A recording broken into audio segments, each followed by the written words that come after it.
Bonjour Rémi Sembom. Bonjour. Un avis sur cette viande du futur? Mais quelle est le chorette au fait? Je ne sais pas. Je ne sais pas si d'ailleurs elle pourrait être utilisée le Shabbat. Vous nous direz peut-être, c'est peut-être un vaste sujet de réflexion pour les décisionnaires. Probablement. Il me semble que ce n'est pas de la viande, ça en a le goût, ça en a l'aspect, mais ça n'en est pas. Mais c'est une vraie question. Faut-il absolument manger de la viande le Shabbat? Mais je réserve ça peut-être pour une autre intervention. Peut-être. On va parler aujourd'hui, comme tous les mercredis, d'un sujet d'actualité, judaïsme dans la cité.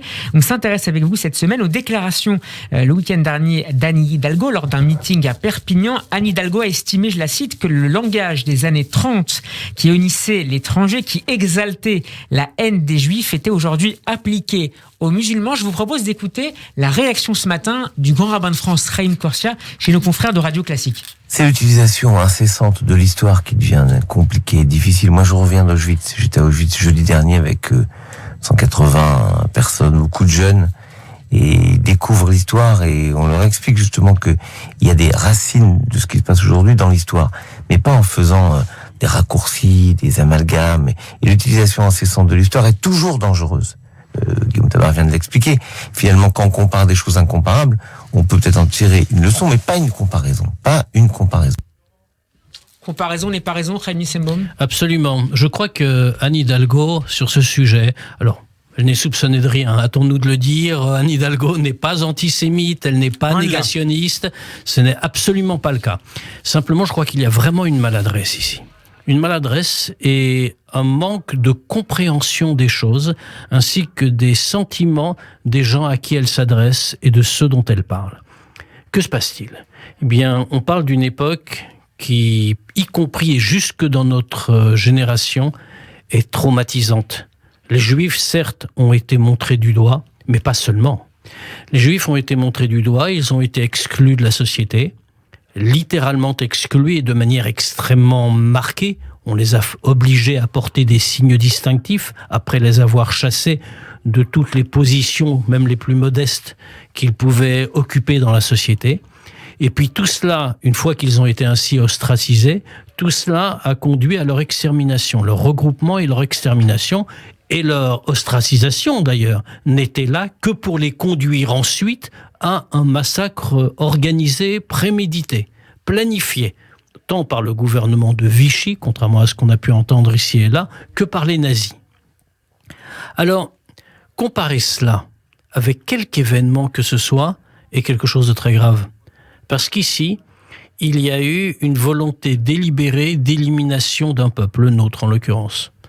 Il y a une volonté, et c'est ce qui donne son caractère tout à fait hors du commun, hors de proportion à la Shoah et à tout ce qu'elle a représenté.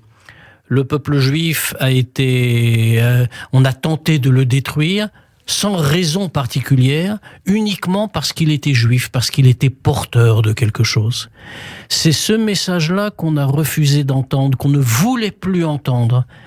Alors, bien sûr, on l'a accusé de grands mots sans doute, mais il y a eu quelque chose qui n'est pas réductible à une situation comme les autres. Est-ce que vous parleriez, à propos de ces déclarations de la maire de Paris et candidate socialiste à la présidentielle, de méconnaissance historique ou d'instrumentalisation douteuse plutôt? Je ne la soupçonne pas de méconnaissance. Anne Hidalgo est une femme très brillante. Et je ne crois pas qu'elle ne connaisse pas les événements de la Shoah, ni qu'elle les remette en cause. Alors, elle comparait la période historique ante-guerre, c'est-à-dire les années 30, pour être très précis. Oui, tout à fait.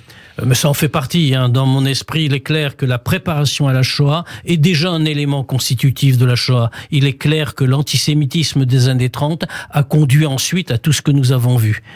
Alors, qu'on parle globalement de racisme, en ce qui concerne des musulmans, de xénophobie.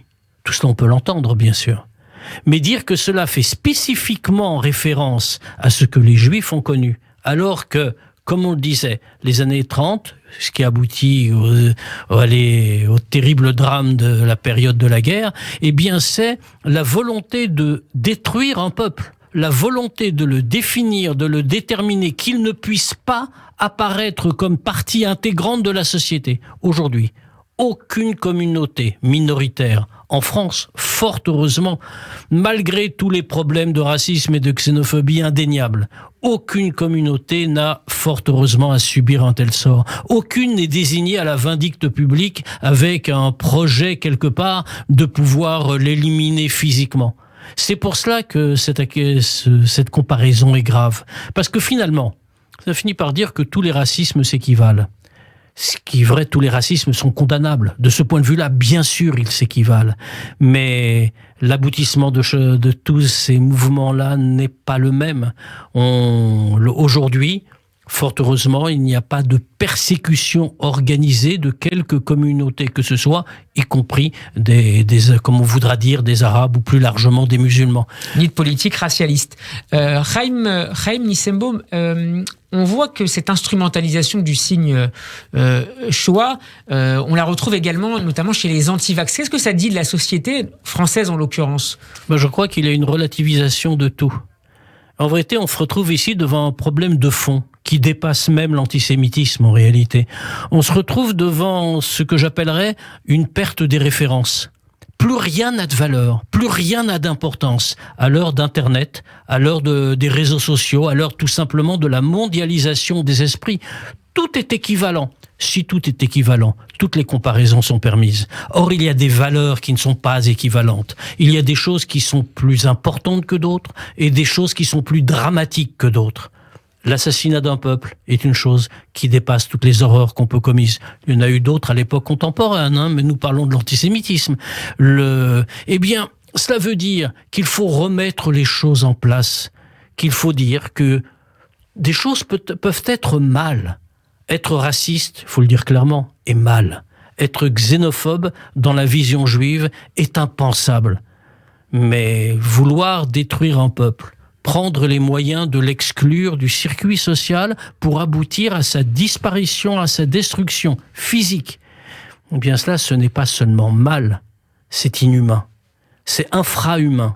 Eh bien, ne pas reconnaître, ne pas voir, ne pas distinguer entre ce qui est mal et ce qui descend en dessous de l'humain, c'est à tout le moins une maladresse et c'est à mon avis davantage une faute intellectuelle, une faute morale et si j'ose le dire, une faute spirituelle.